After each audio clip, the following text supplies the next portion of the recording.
And NTR గారి biopic movie NTR కథానాయకుడు రీసెంట్గా రిలీజ్ అయ్యింది, సూపర్ సక్సెస్ఫుల్గా రన్ కూడా అవుతుంది. సో అందులో మీరు కూడా సాంగ్స్ కొరియోగ్రాఫ్ చేశారు కొన్ని, అంటే అప్పటివి బిట్ సాంగ్స్. సో ఏ సాంగ్స్ చేశారు మాస్టర్? అది చిలక కొట్టుడు కొడు చిన్నదానా అనే ఒక సాంగ్, ఇంకోటి వేటగాడ ఏమగోలేదో ఒక సినిమాలో ఇంకో సాంగ్.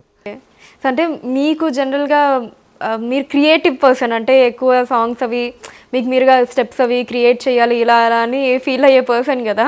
సో ఏంటి మిమ్మల్ని తీసుకెళ్ళి ఏదైనా ఒక బౌండరీలో పెట్టినట్టు అనిపించిందా? అంటే కాపీ పేస్ట్ చేయాల్సి వచ్చింది కదా చాలా మటుకు ఆ స్టెప్స్. ఇక్కడ ఈ టాపిక్ నాకు కృష్ణ మధ్యలో కూడా వచ్చింది. అది జరుగుతున్నప్పుడు నేను అన్నాను అనమాట, ఎందుకు కృషి ఈ సాంగ్ నువ్వే చేయొచ్చు కదమ్మా, నన్ను మొత్తం తీసుకొచ్చి పేస్ట్ చేస్తున్నావు. నిజంగా నరకం అది, ఎందుకంటే క్రియేటివ్ పర్సన్స్కి ఏదో తీసుకొచ్చి దాన్ని చూసి అలాగే కాపీ కొట్టి చేయాలంటే కష్టం. మనం ఇంకేదైనా చేయమంటే కొత్తగా చేయమంటే ప్రేమ పెట్టేసి బ్యూటిఫుల్గా చేసి చూపించేస్తాం. అంటే తను ఒకటే అన్నాడు, అక్క ఎన్టీఆర్ బయోపిక్లో నీ పేరు ఉండాలి అక్క అని. నాకు నిజంగా ఎంత హ్యాపీ అనిపించిందంటే, నాకు ఇంతకంటే ఇందాక అన్నావు కదా రిలేషన్ ఎలా ఉంటుంది, ఇంతకంటే వరాలు ఏమి వద్దు.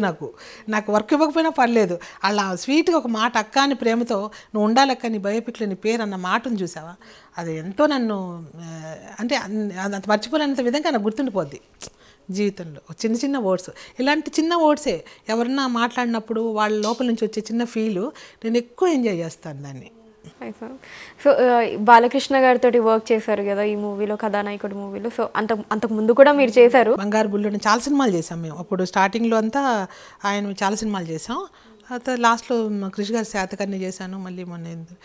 సో ఈ బయోపిక్లో ఈ ఎక్స్పీరియన్స్ ఎలా ఉంది మీకు, ఆ సాంగ్స్ కొరియోగ్రాఫ్ చేయడం ఏమో కానీ బాలయ్య బాబు గారు మాత్రం అసలు ఆ గెటప్స్ వేసుకొని వచ్చి నిలబడితే అసలు నాకు అసలు అలాగే చూస్తున్నాను నేను. ఎందుకంటే ఎన్టీఆర్ గారితో ఆ టైంలో నేను వర్క్ చేయలేదు, కానీ వాళ్ళ ఫాదర్ని చూస్తున్న ఫీల్ వచ్చేసింది నాకు.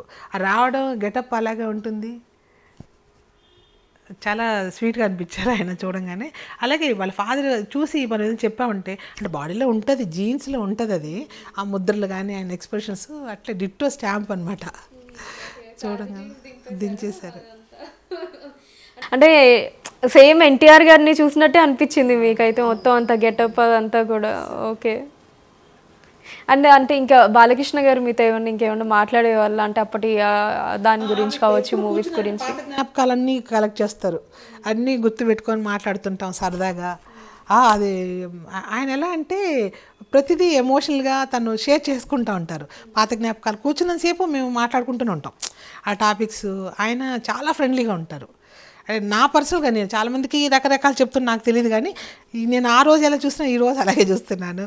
కూర్చున్నప్పుడు అంతా కూడా పిలిచి పక్కన కూర్చోబెట్టేసుకొని ఇంకా అప్పుడు మేము వర్క్ చేసిన సాంగ్స్ అబ్బో ఎంత కష్టపడ్డాము మేము. అప్పుడు ఒక సినిమా కూడా మొత్తం బంగారు బుల్లెట్ ఒకరి మీద ఒకరు ఎక్కించుకొని చాలా కొన్ని సాంగ్స్ ఉంటాయి, ఇద్దరు హీరోయిన్స్, అవన్నీ కూడా చేసినప్పుడు ఇప్పుడు కూడా అంతే నేను అలాగే చేస్తాను. ఆయనకు అంత స్పోర్టివ్ అనమాట. ఇప్పుడుగా తక్కువేం కాదు, ఇప్పుడు కొత్తగా ఎవరన్నా రమ్మనండి వాళ్ళు ఈక్వల్గా నేను చేయకపోతే అడగండి అంటుంటారు. సో చాలా స్పోర్టివ్ పర్సన్ అతనికి అసలు నాకు ఏజ్ అయింది నేను ఇలాగని కూడా కాదు, ఇంకా కూడా ఫైట్ చేయాలంటుంటారు. సో ఆ ఎమోషన్స్ కానీ చాలా మంచిగా అనిపిస్తుంది ఆయనతో కూడా. ఏంటండి వీడియో నచ్చిందా? అయితే ఓ లైక్ వేసుకోండి, లేదంటే ఓ కామెంట్ చేయండి. ఎప్పటికప్పుడు మా వీడియోస్ చూడాలంటే సబ్స్క్రైబ్ చేసుకోండి.